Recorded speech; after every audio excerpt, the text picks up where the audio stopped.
49ers finally have a home game this week. Well, kind of. They're wearing their home uniforms in Levi South. At the very least, we'll call it a home game. But they do have a division game coming up. And I think the thought process was, and we'll talk to Ryan about it, but I think the thought process was the Rams were left for dead.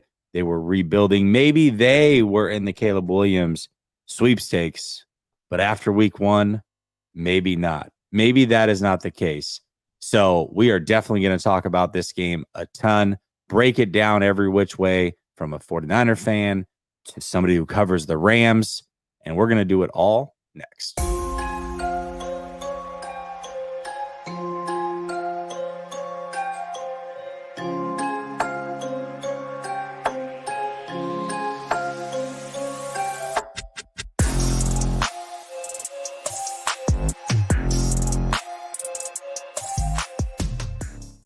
All right. Welcome back to Last Second Sports, where we are giving you our take down to the last second. And it is behind enemy lines night, which means I've got a Rams content creator on, really an LA football content creator. And that is the name of the channel over there, LA Football Network, LAFB. I got my guy Ryan, who I've done multiple shows with now. I think we got some good rapport. Ryan, how you doing, my man? What's up, brother? I am good. Both teams going 1-0 into this game, which what more could we ask for? So, but yeah, man, life is good. You know, I just watched that Netflix doc Swamp Kings, and the whole time I'm like, man, my guy Jay Nays made it big time up on the big screen, all 4 episodes. So you're looking good out there on the Netflix doc. Hey, you know what? I do what I can do. It's a busy life that I live. It's a very busy life that I live. Nice, yeah, nice. Yeah. By the way, let's hold on a second. See, I see what you tried to do there, Ryan. You tried to act like you didn't start this whole Tim Tebow thing, and you absolutely did. People have called me Tebow for the last 18 months because of you. And I was at the Steeler game, and it's funny. I was turned to the side. I was talking to my friend, and the lady taps me on the shoulder. She goes, "Anybody ever tell you that you have a Tim Tebow profile?" And I go, "Yeah, I've heard. Thanks. Appreciate that." So that's all you. I almost forgot. I almost let you off the hook. You need to just, is he still even on the SEC network anymore or whatever he's doing? You need to just show up one day and see if they just let you go. Like, just walk in, like, "What's up, Tim?" And you can just walk on in, and all of a sudden you're on set. You just got to give it a chance one time. Might as well go for it. Well, let's talk about those Rams that are on your cup and on your shirt. You're all decked out. The Rams had a big win on Sunday, and we were talking a little bit backstage, but I'll tell you what my expectations were for the Rams, and then you can tell me what your expectations were going into the season. I thought the Rams were max a 6-win team. Like, that's the way I saw it, especially when Cooper Kupp went down. I'm looking at Stafford. He was banged up last year. I really didn't know if he was ever going to return, and if he did, would he return to form? No idea. Cooper Kupp's not there. They trade Ramsey for peanuts. The whole team seems to be falling apart, and yet the Rams get a big division win against Seattle, and Seattle is a team that was a popular pick this year. They had already made the playoffs last year when nobody expected them to. They had improved on paper a ton, and they got, quite frankly, the score may not say it, but they got whooped by the Rams. That game was dominant, in my opinion. So that was a bit of a surprise for me. What were your thoughts going into the season about the Rams, and were you a little surprised by the outcome of that game? Yeah, so to answer your first question, it's so funny. The all Rams fans, Rams Twitter was like very polar opposites. You had like half that were like way too optimistic, thinking this was like a Super Bowl contender. And you had half that were like, this is a 1-win team that's going to be absolutely horrendous.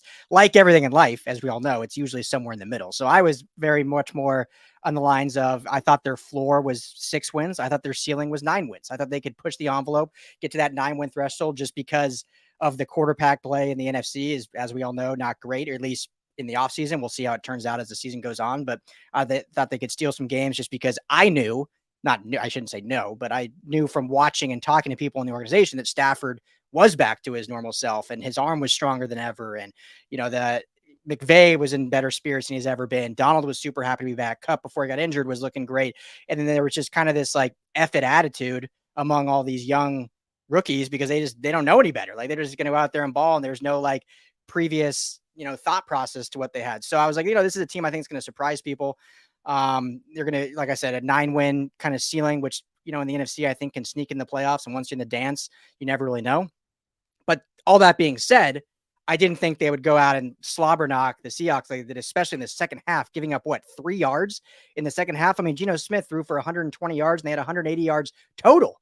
They had less than 90 yards of rushing, and they have Kenneth Walker. They drafted Zach Charbonnet, who they only gave the ball to 2 times, which, I'm cover UCLA too, which that's just shocking to me that they didn't utilize him more. But so the offense, I thought, I wasn't super surprised. I thought they definitely moved the ball better than I expected without Cooper Kupp and guys like Puka Nacua and Tutu Atwell, and I'm sure we'll get into it. I thought really impressed. But the defense was absolutely what shocked everyone. I mean, holding DK Metcalf to 3 catches, shutting down Tyler Lockett and Jackson Smith and Jigba. So, hats off to obviously Sean McVay, but even more so Raheem Morris, who I think had that young defense really falling out. So to answer your question, I had good expectations for the year, but I was definitely overly surprised with a 30-13 win up in Seattle. Yeah, it's I was absolutely shocked. And I'm going to go back to this comment because, you started the whole Tim Tebow thing. And maybe over here we can start the Trent Dilfer game for you. Yes. So we're gonna push that agenda. If I'm Tim Tebow, maybe you can be Trent Dilfer. At least we're 2 quarterbacks. Yeah, I've never heard that one. I've always preferred Edward Norton, but I've never heard Dilfer. But now I see it. Now that you say it, like, dang it. Who's on my shirt? It is a Mid-Journey art. It's the Golden Gate Bridge, and then I had to make a like a gold miner.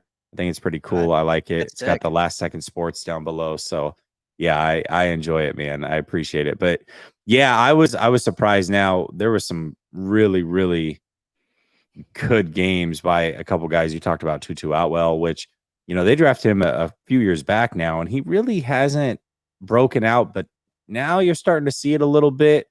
And now, Puka Nacua, who, it's interesting because a lot of people really like Puka Nacua, but when it came down, they were calling him, interestingly enough, a poor man's JSN. And it was Puka that showed out in that game, and JSN not doing much for Seattle. So that to me was really cool to see for him. And I may have taken the 2 players that you're going to talk about. And if so, I apologize. You can talk about whoever. Maybe you can elaborate on why those guys had good games and maybe why you think they're going to continue to do so. But who are the players, or just a player, that maybe we don't know about and need to know about? And I will say this, I'm personally very curious about that defense. You said it's a young defense. You said that they were humming this last week, which I did not expect from them. Maybe give me a player from over there, just because I don't know who the hell's even over there. Yeah, no, it's great. And so offensively, I mean, you mentioned, so I don't need to dive into more, but Puka Nacua and Tutu Atwell, I think Tutu Atwell finally did what Rams fans have been hoping, so they took him in the second round. And then Puka Nacua has just had a phenomenal camp and just obviously getting more reps with Cooper Kupp being out pretty much all training camp. And so we took advantage of that. So the one I'll give you on offense that may not be a mystery, but Kyron Williams, running back, drafted out of Notre Dame last season. I love when they draft. So the Rams have, to back up a little bit, since the Todd Gurley fiasco, they basically taken on the mantra of, we're just going to basically draft a running back every single year and not extend that. Once they reach their 4th year, then they go on their way and we just keep the cycle going. So they've drafted running. They drafted Zach Evans this year, Kyron Williams last year, Cam Akers before that. And so, it's coming. And so I loved when they drafted Kyron Williams out of Notre Dame. And unfortunately, he got a non-contact injury in OTAs last year that never really kind of got into it. I think honestly, because of how injured they were last year, they just didn't think it was worth putting him in harm's way. So they really kind of held him out. So lot of hype around him. He had 2 touchdowns this week, so I think he's a guy that he's much better in pass pro than Cam Akers, which is why he's going to get more playing time as the season progresses. So I was telling people all offseason in fantasy, I'm like, you don't want to draft Cam Akers. That's not the guy to draft. I wouldn't draft anyway. Ryan's running backs just because they're gonna split each other, but Cam Akers is not the guy. So Kyron Williams, love him. On defense, it's hold on. I want to go yeah. back to that because I am a fantasy guy and I did draft Kyron Williams and did not draft Cam Akers. So it wasn't even a handcuff situation. It was like somebody that I specifically targeted and he showed out right away. Absolutely. So I'll take, a little pat on the back for that one. Well done, sir. Well done, sir. Yeah, and then defensively, what's interesting about this defense is that there's a lot of unknowns, but they at least have one. Obviously, Aaron Donald's a superstar. I don't know if I'd call these next 2 guys superstars yet, but very, very talented young players at each level. So they got Aaron Donald at the D line. They got Ernest Jones as the linebacker, and he was honestly part of the reason why they decided to split ways with Bobby Wagner this offseason. Part of it was obviously shedding that cap space for the future, but part of it was because the Rams run a 3-4 base, but a lot of their packages only feature one linebacker because they go real heavy in the secondary. And so they felt that by having Wagner, they were losing reps to Ernest Jones, who's only in his 3rd year. So that was one of the things that they felt really good about, moving on from Wagner and just sticking with Jones. And he obviously led the team in tackles against Seattle. And then on the back end, you got Jordan Fuller, who, balled out his rookie year, played great his sophomore, and then last year was banged up just like the rest of the team. So a lot of people kind of forgot about him. So they've gotten themselves in a way where they have one good player at each level, and then they've now added all these young guys that they just kind of hope can learn the system quickly and shine. And so I'll give you one name, and it's, I think Kobe Durant is really good on the back end, a guy that showed some talent last year, but was just really raw coming in. And so he's a guy I think that they're really excited about. And then Kobe Turner, so 2 different Kobe's on the defensive line, showed how talented he is, came in real kind of raw again. It's kind of the Rams. I always joke about this on our show. The Rams draft strategy is kind of a DIY, like basically raw guys that have injury history. Yeah. You got to come in and do it yourself and prove yourself, but they did on Sunday. No, that's interesting because the Rams have the mantra, the F them picks. But really, the reason that the Rams remain competitive after making all the 1st round and 2nd round draft pick trades and almost throwing some away for guys like Cooks and what have you is they draft really well in the late rounds. They have traditionally. And so it's no surprise that some of these guys are starting to flourish. And that's what you've seen with the 49ers in the past. You've got like Hufanga. Obviously, everybody knows who the hell he is now.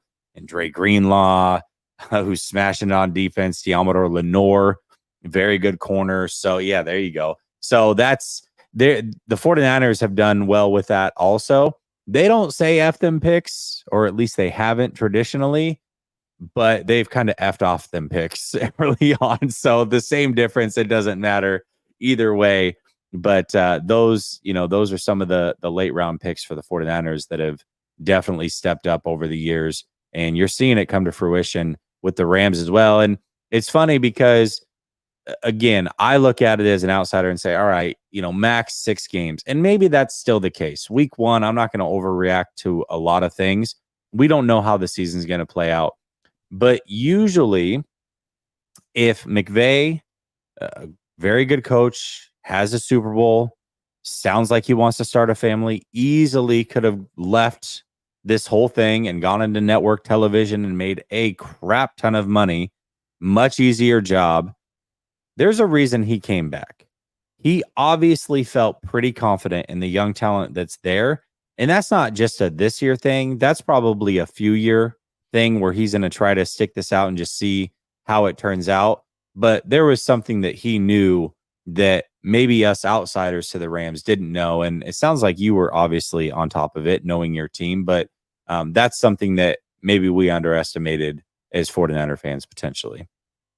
Yeah, I mean, he came out and it was very real, like all the speculation last year of his maybe walking away. And, he is pregnant, having a baby boy. So hats off to the McVays. But he came out now recently and has said, he if he was going to come back, he wanted to make sure he could make a difference for his players. So whether that's coach speak or not, but he was basically saying like, I want to make sure I can lead these guys the right way. Obviously win football games and enjoy myself and not kill myself working 150 hours a week. But I want to make sure I can still relate to these players, make a difference, be a leader, make them better football players, but also better men. And so the fact that he said he felt resoundingly like he could, that gave him that new rejuvenation to where he's like, okay, I'm all in. Like, this isn't a 1 year thing, as you alluded to, where we'll see how this year goes. He's like, I'm in. Like, I think he's got 3 or 4 years left on his contract.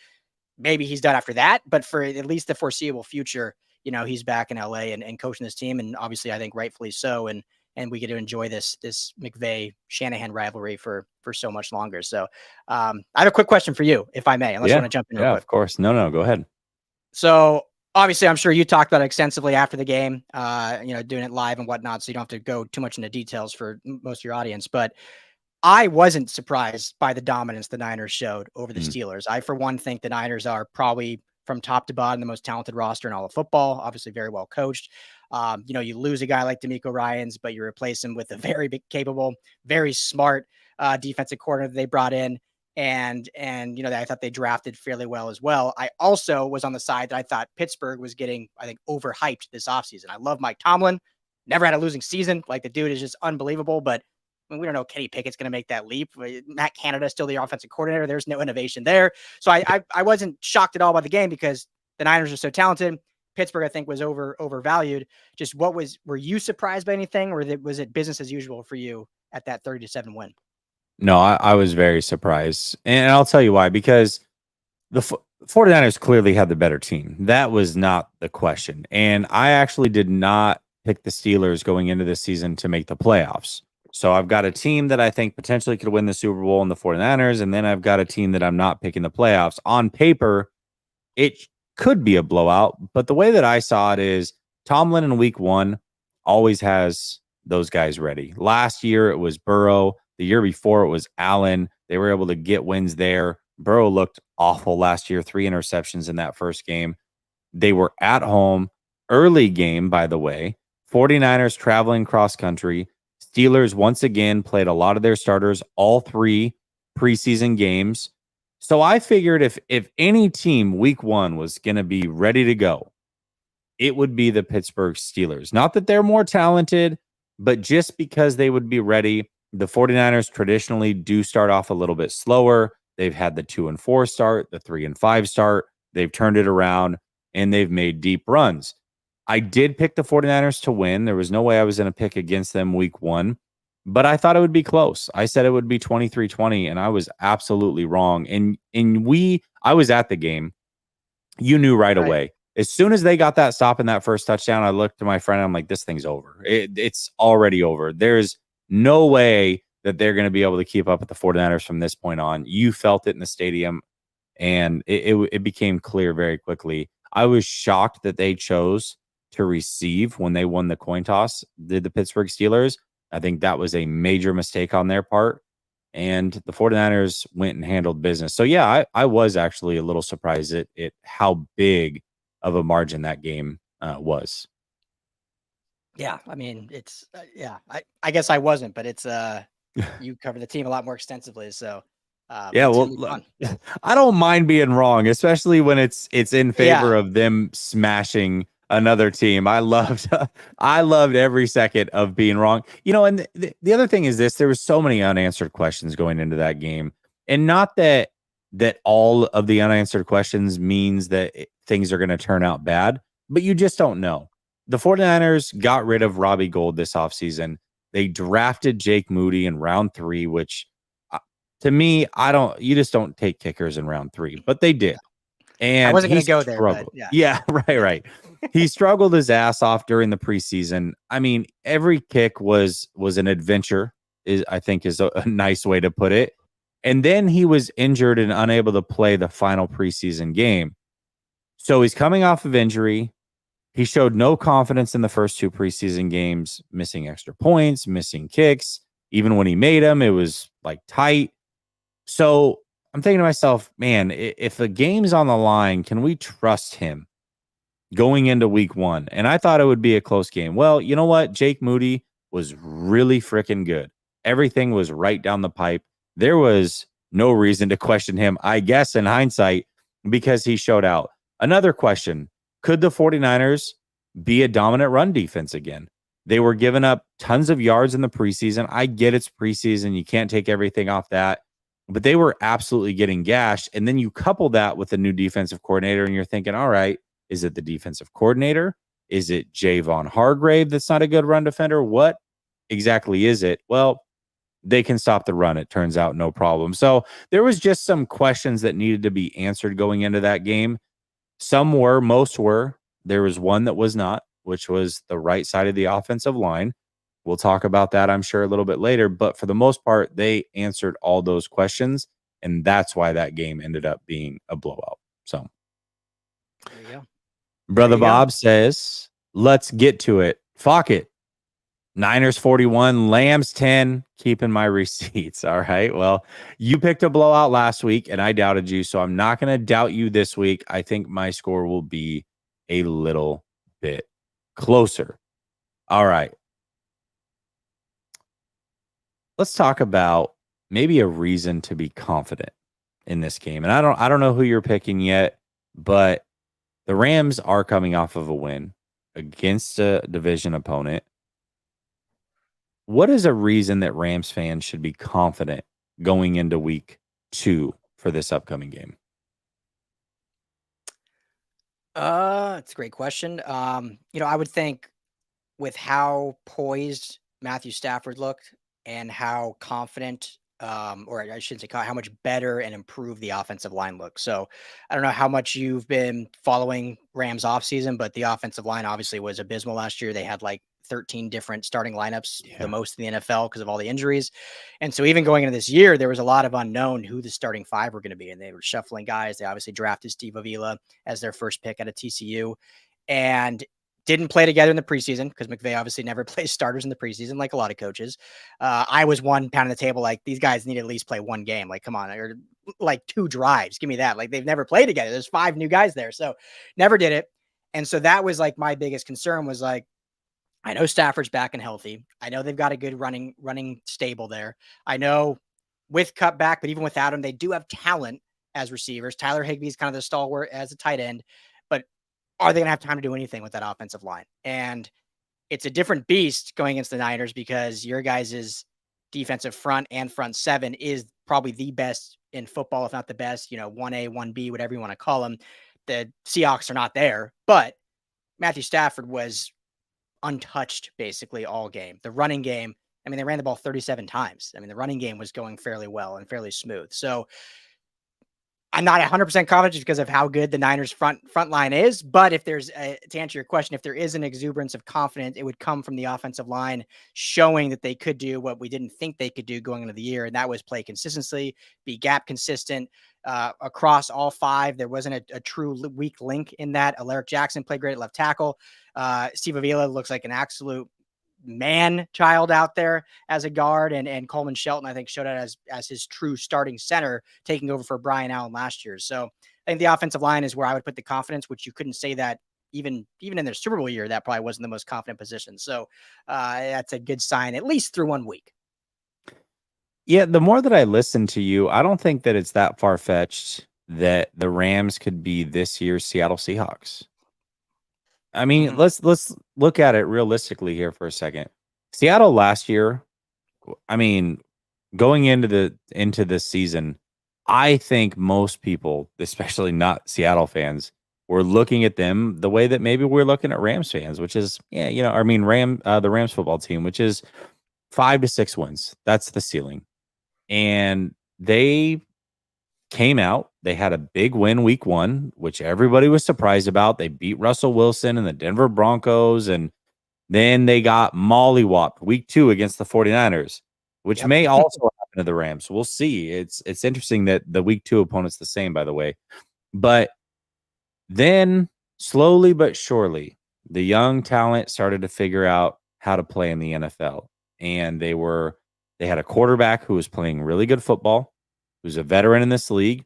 I know he hadn't showed it necessarily before, but he was, a veteran, good coach, and they were able to right that ship and sneak into the playoffs. Maybe the Rams actually can be that team. It sounds like there's a ton of talent. A lot of players that we as outsiders don't know about, but they're absolutely producing already.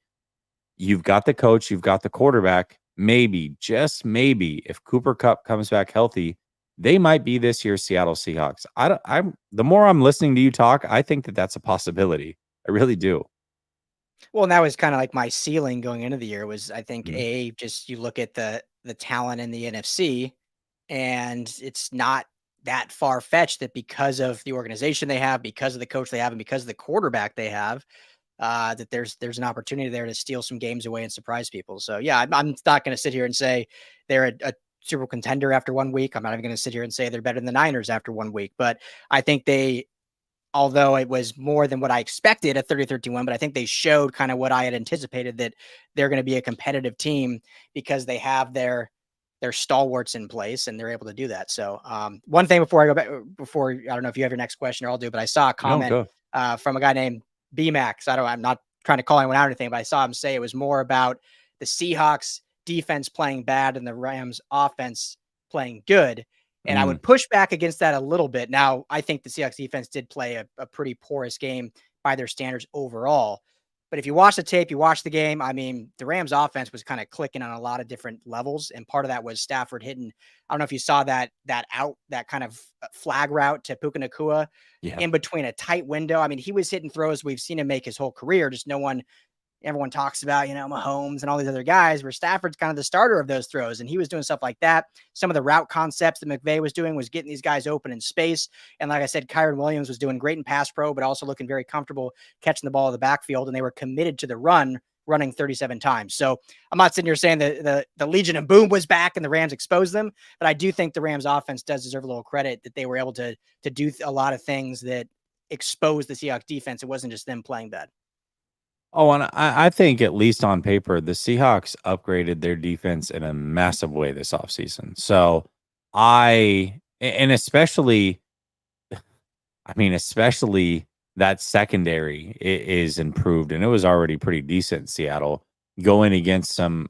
I mean, I'm not going to say nobodies, but guys that were relatively unknown for the Rams. And Matthew Stafford, people forget very quickly in this league. If you don't play for a while, Matthew Stafford is a legitimate, bona fide top 10 quarterback in this league if he is healthy. He's not one of those guys like a Dak or a Kirk Cousins or a Kyler Murray. Who else? Derek Carr that may dip their toe in the top 10 from year to year, depending on what's going on. No, Matthew Stafford, if healthy, is a lock top 10 guy in this Mhm. league. And he seems to be healthy, which means, yeah, I expect him to be a top 10 guy again if he can make it through this season. And I think that we need to give him some credit and understand how good he really, truly is. A lot of people take things away from him, but when you've given arguably the two best single seasons to two different wide receivers in your career, and now with a young stable around him, he's still getting it done. Man, that dude deserves some credit, no doubt about it. As far as the 49ers go, reasons for confidence. I mean, how can you not be confident? This Yeah. team is absolutely stacked, man. And this is a true win now team. They've got to figure out how to get it done. They freed up a ton of cap space. I imagine that they're going to be big spenders when it comes to the trade deadline. But there are all pros up and down this lineup. Not to mention regular season, playoffs aside, still heartbreak a couple years ago, but regular season, they have absolutely dominated the Rams. I mean, this is a game that they should win. On paper, they should win it. Past tells you they should win it. 49ers should be very confident and their fans should be very confident. It's going to be hard to pick against the 49ers to lose any game until they actually lose. Once they lose, all right. It's almost like I got to see it. I'm not saying they're going undefeated. That would be crazy. But it's going to be hard to pick against them in any week until you do actually see them lose a game because I think they are that talented right now. Yeah.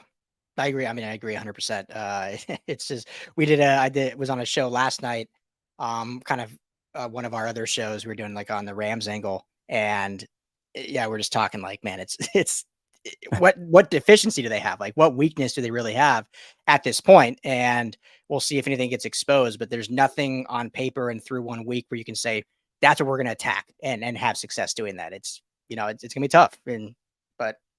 And they have had the Rams number outside of the most important game they've played. Though they didn't win that one. Yeah, thanks for reminding us, Ryan. We appreciate it, you jerk. No, I was kidding. I don't know if you remember that year, Ryan, but I was wrong. I was wrong all 3 games that year. At the end of the show, we always pick the winner of the game. And if you remember that season, I actually picked the Rams to win both of those regular season games. And I was wrong both times. And so I said, you know what? 49ers won both the games in the regular season. There's no way I can pick against them now. And I didn't. And I was wrong. So maybe me picking the 49ers is not a good thing when it comes to this thing, because the last time that we did this, I was 0 for 3 that season. So there we go. What are you going to do? It's all good. 2 years ago. You're good. 2 years ago. Yeah, that's true. That's right. Matthew Sanders says both teams' success will be determined by the O-line in this game. I think we can get to Stafford. Excited for a good win in the Niners home opener. Yeah, I said it. Yeah. Yeah. I mean, we're very confident as 49er fans when it comes to playing the Rams in, we call it Levi South. What do Rams fans think of that whole thing? I know they hear it. Like, do they like get frustrated with it? Is there a pride thing? Like, what are their thoughts about 49ers fans and how well they travel in these games? Oh, I mean, they hate it. Obviously, it's hate, but it's what's hard. And I'm just gonna be very real here. I live in LA. I lived in Long Beach for 10 years. I live in Pasadena now. What's hard is I think the Niners in general travel great. I mean, we've seen them in Vegas too, right? Taking over the Raiders Stadium out there. It's all red.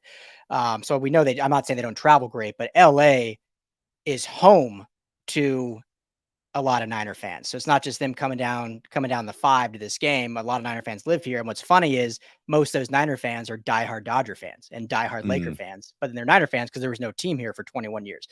One of my best friends is that very same thing. Diehard Laker fan, diehard Dodger fan, diehard Niner fan. So I think that's what's more frustrating for Rams fans. It's like you're going to hate on the Rams and say beat LA, but then you're repping your Dodger blue when they play the Giants. Yeah. And so it's, everyone can have their fun, call it Levi South, but in reality, it's those guys most Niner fans live within 15-mile radius of SoFi Stadium. And it's not like it's a commute. They live probably closer than a lot of Rams fans. And the Rams in LA, it's going to take 10 years for these young bucks to now be Rams fans because they were gone for 21 years. And so when it was in that drought of 21 years, you had Joe Montana, you had Steve Young. So it was natural that a city with a population like LA that had no teams was going to migrate to those quarterbacks. And so they did. And so I don't have a problem with it. I think it's fun back and forth. But I think it's not as truthful as the national perception is because LA is home to a lot of Niner fans who are also Dodger and Laker fans.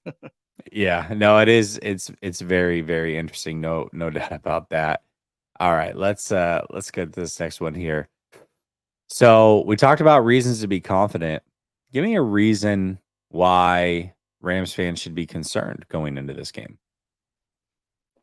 So one is Kyle Shanahan schematically, I think. I mean, he's obviously one of the best in the games, but especially against the Rams, like he is a magician and an absolute does master classes on the Rams. I think every time they play schematically, whether it's whatever the Rams try to do defensively, let's like, okay, we're going to take away Kittle. Well, then it's a Deebo Samuel game. If it's like, okay, we're going to take Deebo Samuel, it's a Kittle game. We're going to try to take both away. Well, now you have Christian McCaffrey or Brandon Ayuk, who just balled out last week with 2 touchdowns. Yeah. So not only is the talent there, but schematically, Kyle has always had an answer for whatever the Rams try to throw at them defensively. So all the issues with, facing this ferocious front 4 that the Niners have with, a strong secondary with obviously arguably the best linebacking core with Greenlaw and Fred Warner.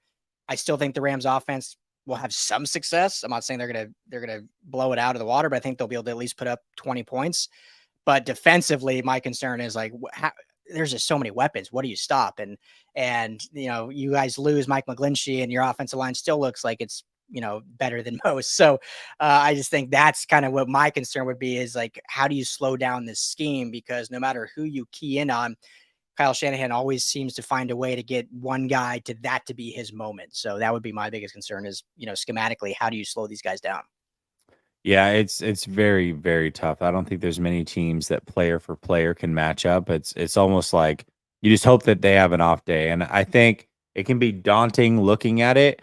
But I will say this, there is a weakness on this team as it stands right now. And it may not be throughout the course of the season, but right now the right side of this offensive line is very questionable. Very questionable. You had 3 sacks given up to TJ Watt last week, albeit one of the best pass rushers in the league. But Colton McKivitz was a turnstile over there, and he gave up 5 pressures as well. Then you have Spencer Burford, who's going into year 2. A lot of us, including myself, hope that he would take that leap going into this year. So far, he has not. He had 2 penalties that last game and had 4 pressures himself. Neither of them were dominant in the run game. Usually, like with Mike McGlinchey, really good example. Not the best in pass protection, but you could count on him in the run game. Well, right now, you can't count on Colton McKivitz to do anything because he was not good there either.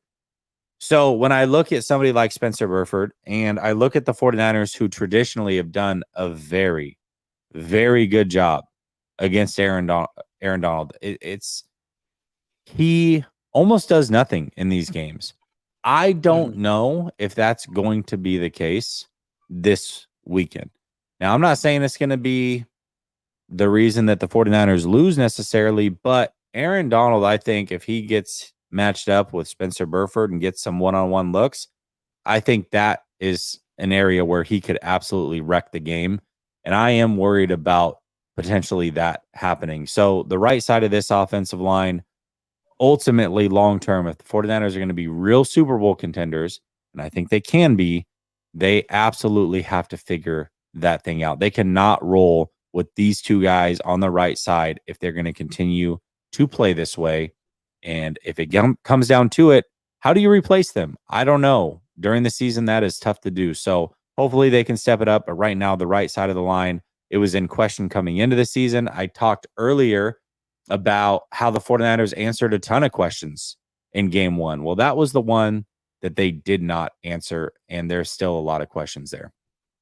Yeah, and so that seems like, and I was actually going to ask you, like, is there a weakness they can expose? So it seems like that would be, you got to almost cheat all to one side, bring the pressure that way, and then see how, Brock Purdy and Kyle Shanahan obviously counters that, which they always do a pretty damn good job of it. But yeah, I think that'll be an interesting storyline to see, is if they're able to, with guys like Kobe Turner, Byron Young, both rookies, but because they don't have Jesse. I mean, the Rams, this is the first year probably since they've been in LA where they don't have, obviously outside of Aaron Donald, but on the edge, they don't have at least one star pass rusher. Because it's like they drafted Dante Fowler, in the first round, and he was never really a star, but at least had that pedigree.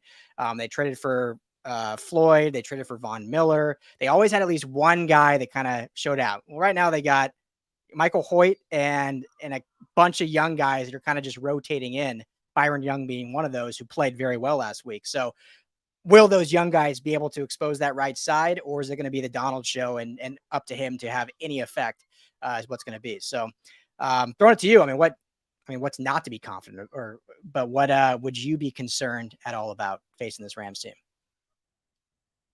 Like I said, Aaron Donald's always a monster, but I would say Matthew Stafford. I mean, if he gets hot, he gets hot, and he is hard to stop. Now, I obviously, if I'm just being realistic, I think this 49ers defense really outmatches 95% of the offenses in the league. However, good quarterbacks can sometimes just be the difference. They really can make up major gaps in talent from time to time. And I think Matthew Stafford still can be that guy. And I would be concerned about that potentially happening. I don't think it's a huge concern, but it definitely has to be something worth monitoring, because I really have a lot of respect for Matthew Stafford, a ton. If you haven't understood that or figured that out by now, by the way that I've talked about him to this point, let me tell you again, he's a bona fide top 10 quarterback. I have a ton of respect for Matthew Stafford. Hey, the Niners tried to get him, right? They were in the Yeah. sweepstakes when the Rams traded. The Niners were the other Yeah. team, and the Rams just happened to beat him out. Yeah, So, I mean, absolutely. And likely it would be the 49ers with the Super Bowl ring at this point. How the tables have turned on that whole thing. It could have been the Niners, and who knows what the talent would have looked like then, or what would have happened after that year. But yeah, Matthew Stafford, I believe wholeheartedly would have delivered a ring to this team by now. And the whole Trey Lance thing that really had a hold on this fan base the last couple of years would have been non-existent. It would have been Matthew Stafford. Hell, we wouldn't know anything about Brock Purdy, not as a 49er anyway, because Matthew Stafford would probably still be here. So, everything happens for a reason. I think the 49ers can get it done with Brock Purdy and this team this year. And hopefully that's the case. But if not, then that will be one that will probably forever linger, is like the quarterback that got away. So we'll see. Rob Schneider stepping in. Do you remember Rob Schneider, like in those crappy 2000s comedy movies? he's the best. What was one of them? There was one where he was the what one? Well, 51st Dates is one when he's the crazy. There was one where he was like a pet, like babysitter or something like that. I forget what it was called. Anyways, there was two of them. They were absolutely awful. He was also the male gigolo. Yeah. He was those ones, or international. I think that was him. Yeah. Nice. He became we're getting way off topic here, but he became the business has now gone under, but there's a solar company out here in LA called Varango Solar, and he became like the celebrity spokesperson for Varango Solar. So I don't know if his career just gone that bad where he had to do like solar commercials, but he was the face of Varango Solar, and they're no longer even around. Deuce Bigelow. Good for him, man. Good for him. Get your money, Rob Schneider. The sacks look like coverage instead of rush sacks. Okay. Is that like on the... Oh, he's saying, all right. Dallas's D-line looks better than ours. Got it, speed. Okay. So he's saying on the 49ers side, they look like coverage. I'll say this. The 49ers had 5 sacks. And I don't think that the Steelers have a great offensive line by any means. But Bosa hasn't even gotten going yet. Like, he just got to the team that Wednesday. Like, Wednesday night, he flew from Florida to San Francisco or Santa Clara, signed his contract late Wednesday into Thursday. Then 2 days later, had to fly back to the East Coast. He wasn't his same dominant self. I would put this defensive line, especially now that I've seen Drake Jackson do his thing, up against most in the league. So I think week 5 is going to be fun, and we'll see who the dominant defense is. But I think there's an argument to be made that the 49ers are still that. So we'll see. We'll see. Yeah, it's a fun debate. It is a fun debate. And good. We'll find out. We'll find out week 5, right? All right. Yeah. So we've talked about reasons for confidence. We've talked about reasons to be concerned. Before we get into our score predictions, what is one thing that the Rams must do if they want to win on Sunday? Man, there's definitely a lot more than one thing for them to have a shot in this game. But I think they got to get a pass rush on Brock Purdy. We were just talking about D-line. We're talking about, how great the Niners D-line in, which it is. You talked about, their one weakness being that right side. So maybe I'm copping out here with my answer, but Brock Purdy, I think, has proven that he's a solid quarterback at minimum in this league, and with potential upside there. A lot more than me. I think I haven't totally. I'm not going to sit here and say I'm buying into that he's a superstar yet because of all the weapons he has and just But the dude's proven he can win games and he can absolutely play in this league and run this system absolutely. And I think he's probably a little more mobile than given credit for. He can definitely evade pressure and get out of it, but. Similar to Matthew Stafford, he's a lot younger, but similar to that, if you put pressure on him and stuff, and that's where things can potentially go awry. So if the Rams want any shot to slow this offense down, they're going to have to get pressure on him, even if it doesn't result in sacks, just, whether it's knockdowns or whether it's just pressures or whatever stat you want to use. At least if they're getting in his face somewhat and putting pressure, it can allow for those plays to not develop as much. And also just, Aaron Donald be like, hey, I'm still Aaron Donald. Like, I'm still here in your face. Watch out. I'm coming for you every single play. Get used to seeing me and my big paws around you. So that's probably, if you're asking me the one thing, it's gotta be, they got to have some sort of pass rush and put pressure on Brock Purdy. Did you get a kick out of Geno Smith and what was coming out of his mouth this last week when Aaron Donald was anywhere near him? I mean, he was freaking out. He's like, oh, dropping F-bombs and literally in the middle of plays, just cussing every time Donald got near him. I don't know if you saw that, but that actually made me laugh. Oh yeah. I mean, not to go back and talk about that, but I love Geno's story. I'm happy for him. Happy he got Yeah. paid. I still don't understand how all of a sudden he became like a top 3 NFC quarterback after the season he had. Like, he had a good start. It was fun, but his last 4 games were abysmal. Like, he was old Geno. Like, I don't know how he came into this year and all of a sudden he's this like bona fide star in the NFC West. I don't get that. But anyway, that's old news. Well, I did the Seahawks behind enemy lines, and that was like the big topic of debate for actually 2 shows that we did. And I was like, I actually believe that Geno can play well again, and I'm not going to write him off after 1 game, but he's in that category to me of guys that are not top 10, and maybe they can, masquerade around for a year to be a top 10 guy, but they're not truly top 10 players that when you give big money to, you're really kind of hampering your team. Like, those are guys that you shouldn't pay top 10 quarterback money because you're going to put your team or your franchise behind the 8 ball. And I think he fell into that. And so that was like the big debate between he and I. We'll see how he bounces back, but I wouldn't have paid him that kind of money if I'm Seattle. That's just me, but I don't know what their other options were. You know what I mean? So what are you going to do? But yeah, anyways, that's for another day. That being said, what do the 49ers need to do? What is their one must do if they're going to win this game? I would have to say make the Rams one-dimensional. I was actually pleasantly surprised that the Rams really did what they could to establish the run game. I mean, even if it wasn't working at times, they stuck to it. And that has not been the case with the Rams the last few years. They have almost completely abandoned the run game at times and forced themselves to be one-dimensional. I mean, they've really played in the How hands many of a times have lot I of told you that? defenses. How Yeah, many you times would have I know told you. you that? Yeah, you have. You really have. And, they were able to get a Super Bowl out of it, which is fantastic. But last year we saw how that didn't go too well. This year, it seems like they've put emphasis on going back to establishing the run. And even if it's not working, being able to work play action off of that versus just putting Matthew Stafford in gun and going 5 wide. And like, that's what you have to do, especially for a quarterback who has a history of injury. If you want to keep him upright, if you want to help out your offensive line, you have to establish the run and you have to protect your quarterback. And that's what the 49ers have to stop this weekend. They have to make sure that they do not allow them to establish the run.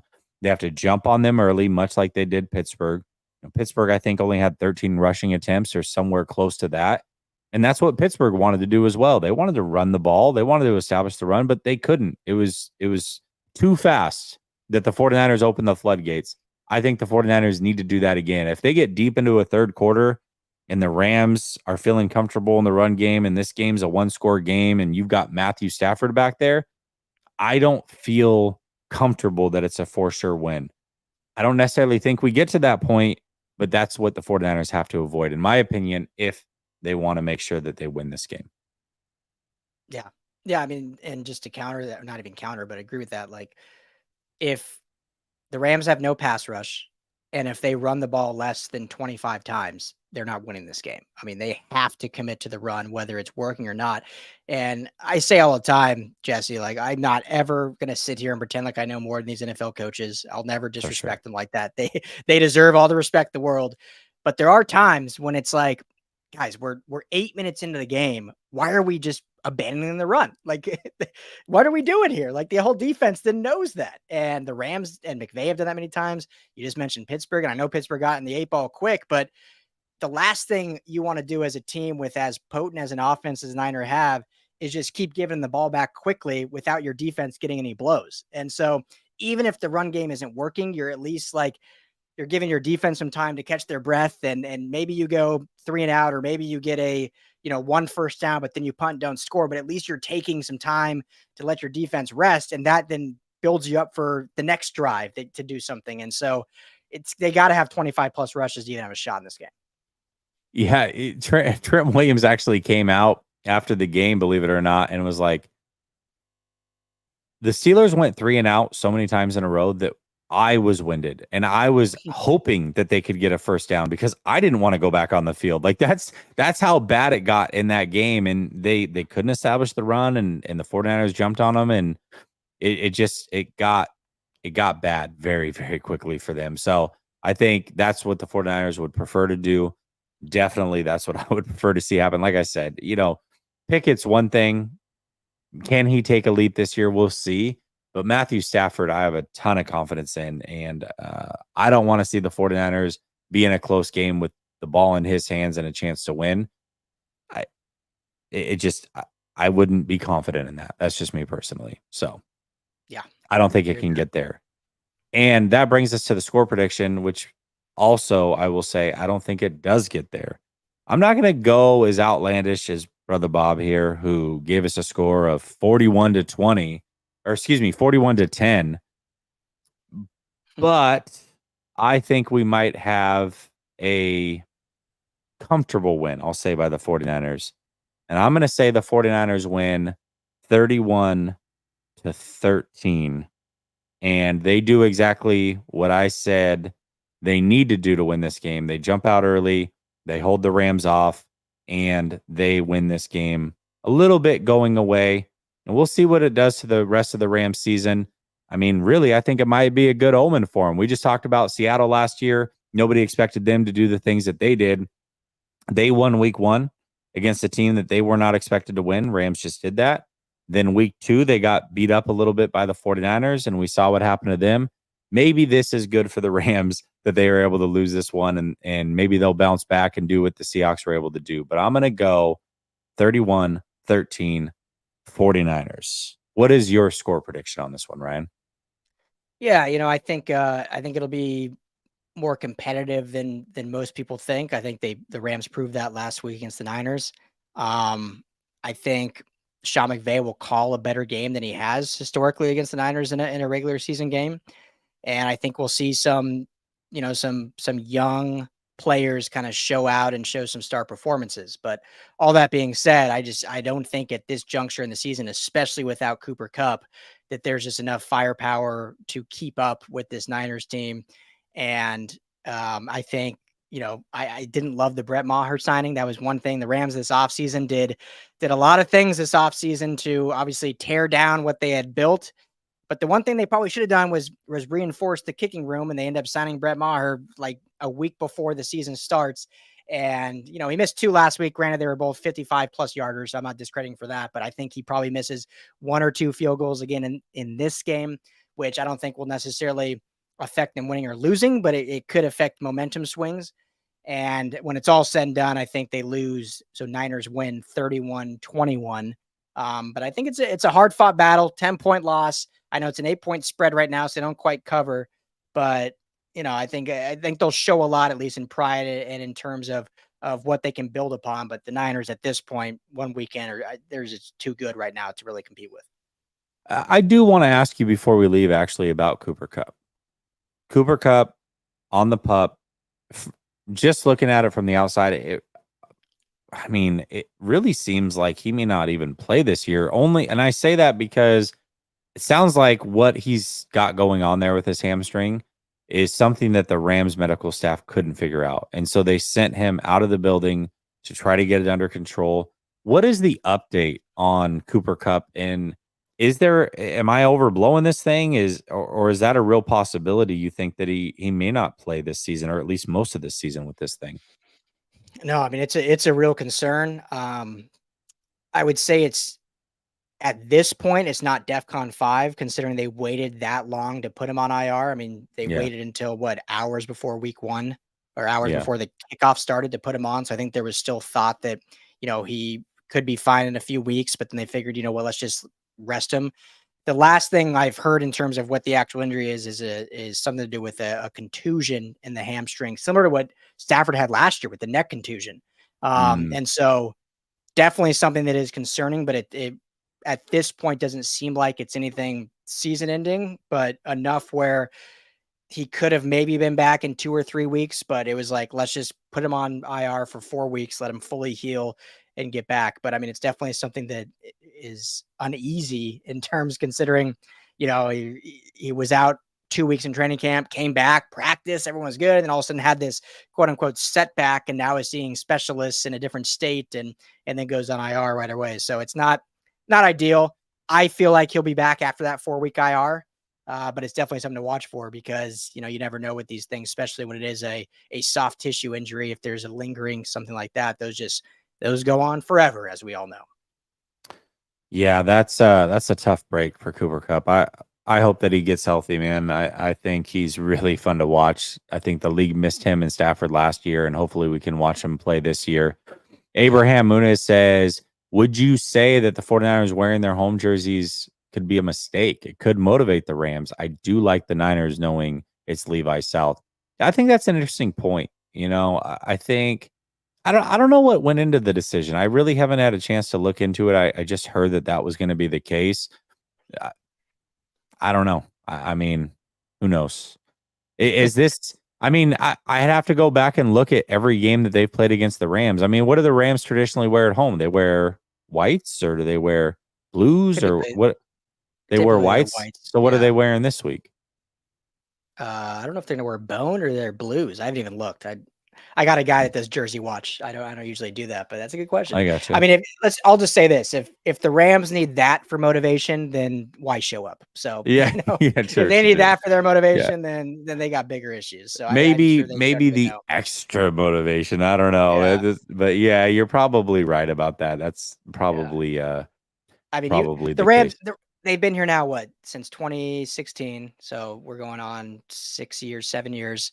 I mean, they can look up when they run at the tunnel and see the stands. I mean, they know what's going on. So I mean, they have enough motivation, I think, to fire him.